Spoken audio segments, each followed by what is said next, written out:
स्वागत है स्वागत है आपका अगले सेगमेंट में एसएमई चौपाल। और आज हम बात करेंगे एक खास कंपनी के बारे में, अन्नपूर्णा स्वादिष्ट। अन्नपूर्णा स्वादिष्ट ने मधुर कन्फेक्शनरी के अधिग्रहण का ऐलान किया है। इस अधिग्रहण और कंपनी के क्यूआईपी पर बात करने के लिए हमारे साथ कंपनी के एमडी श्रीराम बगला जी मौजूद हैं। श्रीराम जी, बहुत बहुत धन्यवाद आज ईटी नाउ स्वदेश को समय देने के लिए। तो सबसे पहले तो आपके क्यूआईपी को लेकर ही पहला सवाल होगा। अभी हाल ही में कंपनी ने अपना क्यूआईपी क्लोज किया, जिसमें कि एक्विजिशन के लिए, इस अधिग्रहण के लिए 150 करोड़ रुपए भी कंपनी ने जुटाए हैं।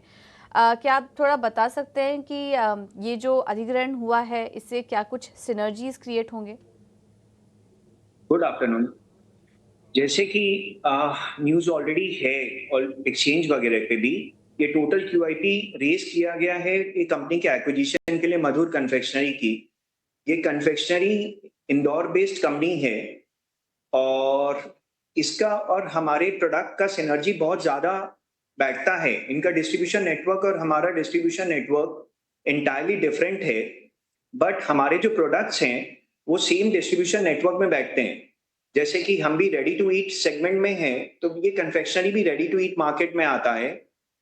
सबसे बड़ी बात ये है कि इस कंपनी की जो इंस्टॉल्ड प्रोडक्शन कैपेसिटी है, जो रेवेन्यू ये अभी कर रहे हैं, उससे 4 गुना की जा सकती है, जो ऑलरेडी लगी हुई है मशीनें, और उसके ऊपर में नया कोई केपेक्स हमें नहीं करना पड़ेगा। दूसरा, ये जो कंपनी है, ये नेगेटिव वर्किंग कैपिटल का इनका एक बिजनेस मॉडल है, जो कि ये फॉलो करती है, जो हम भी सेम मॉडल इनका फॉलो करके कंटिन्यू करने वाले हैं।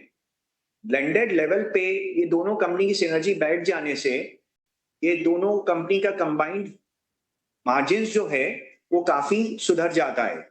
अब हमारे एफएमसीजी सेगमेंट में मार्जिन्स थोड़े से टाइटन अप होते हैं, बट इनको काफी हाई मार्जिन्स मिलती है कन्फेक्शनरी सेगमेंट में। और कन्फेक्शनरी का अपने भारतवर्ष से एक्सपोर्ट मार्केट भी बहुत बड़ा है। तो हम ये आशा करते हैं कि आने वाले 2 साल 3 साल के अंदर हम इनकी जितनी इंस्टॉल्ड कैपेसिटी है उसको फुल्ली यूटिलाइज कर पाएंगे। तो कंबाइंड लेवल पे दोनों कंपनियों का इस तरीके से ये सिनर्जी पूरी बैठती है। इसके वजह से ये डिसीजन लिया गया इस कंपनी को एक्वायर करने का। जी बिल्कुल। श्रीराम जी, सिनर्जीज की तो आपने बात की, लेकिन मधुर कन्फेक्शनर्स ही क्यों? क्या कोई और भी शॉर्टलिस्टेड प्लेयर्स थे जिनसे कि आपकी बातचीत चल रही थी? और आने वाले समय में क्या इस तरह के कुछ और भी एक्विजिशन हम देखेंगे?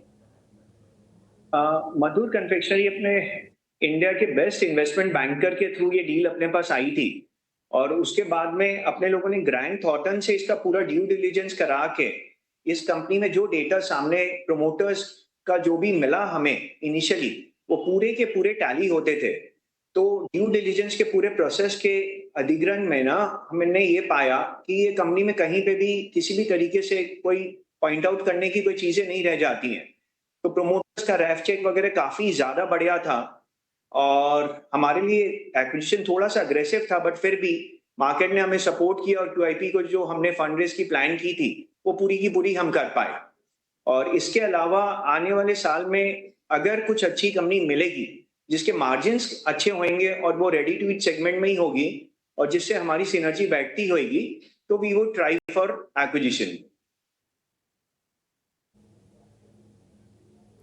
बिल्कुल।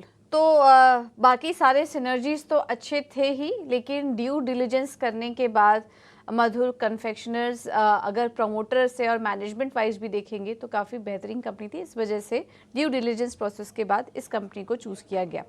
अब थोड़ा आपसे आगे के रोड मैप भी समझना चाहेंगे। सब अन्नपूर्णा स्वादिष्ट अगर यहाँ से अगले 5 साल की बात करें तो किस तरह की ग्रोथ आप देख रहे हैं टॉप लाइंस में, अपने मार्जिन्स में?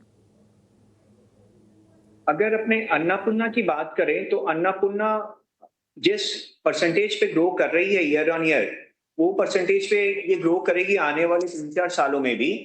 और कन्फेक्शनरी सेगमेंट का कि जैसा मैंने पहले बोला, उनके रेवेन्यू 450 करोड़ रुपए तक के इंस्टॉल्ड कैपेसिटी है। तो अपने उसको वो 450 करोड़ रुपए तक की इंस्टॉल्ड कैपेसिटी को फुल्ली यूटिलाइज करने की पूरा प्रयास करेंगे। तो कंबाइंड लेवल पे अगर अपने देखेंगे तो मार्जिन्स, उनके मार्जिन्स करीब 17-18% की एबिटा मार्जिन्स होती है, क्योंकि उनकी क्लोज टू पीबीटी मार्जिन है। क्योंकि उनके बुक्स में डेट और डेप्रिसिएशन ऐसा कुछ भी नहीं बचा है, बहुत मामूली सा है। तो कंबाइंड लेवल पे दोनों कंपनी का सिनर्जी अगर करते हैं तो करीब 17.5-18% की मार्जिन आनी चाहिए in terms of EBITDA. Okay, बिल्कुल। तो सिनर्जीज़ के ज़रिए काफ़ी अच्छे मार्जिन्स का ग्रोथ आउटलुक भी है कंपनी का। ईस्टर्न इंडिया की अगर बात करें और अगर आपके करंट मार्केट शेयर की बात करें ईस्टर्न इंडिया में, तो वो कितना है? और आने वाले समय में अगले 4 से 5 साल में अगर देखें तो क्या क्या मार्केट शेयर आप टारगेट कर रहे हैं?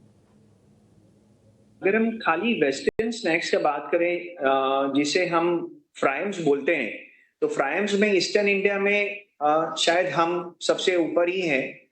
बट धीरे-धीरे हमारा पेनिट्रेशन हम और डीपली रूरल करते जा रहे हैं। जैसे हमारा बेसिक डिस्ट्रीब्यूशन मॉडल जो है, वो डीप रूरल है। हम टियर 2 एंड बिलो सिटीज़ को ही कैटर करते हैं।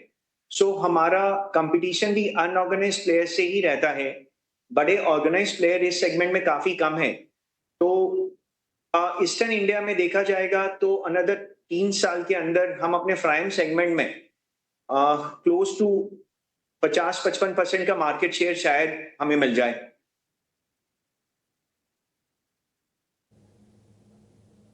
ओके। और जैसा कि सर आपने कहा कि अनऑर्गेनाइज्ड सेगमेंट से कंपटीशन आपको काफ़ी ज़्यादा होता है, तो उन्हीं से मार्केट शेयर कैप्चर करने की कोशिश करेंगे।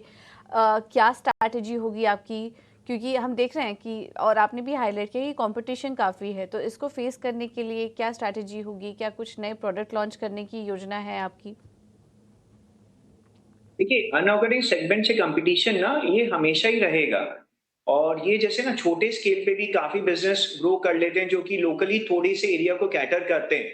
बट इसमें सबसे बड़ा चैलेंज आता है डिस्ट्रीब्यूशन गेन और आपकी क्वालिटी ऑफ द प्रोडक्ट, जो कि अनऑर्गेनाइज्ड वालों के लिए थोड़ा-सा मुश्किल हो जाता है मेंटेन कर पाना। और हमने इनिशियली इसी चीज़ को आइडेंटिफ़ाई करके हम यहाँ तक पहुँच पाए हैं। तो वो चैलेंज बहुत बड़ा चैलेंज नहीं है। हाँ, लेकिन ये हर समय थोड़ा-थोड़ा तो ये रहेगा ही। आप 100% उसको रूल आउट नहीं कर सकते। बट जैसे-जैसे रॉ मटेरियल प्राइसेस बढ़ते हैं ना, तो ये छोटे प्लेयर्स अपने आप मार्केट से निकलते चले जाते हैं।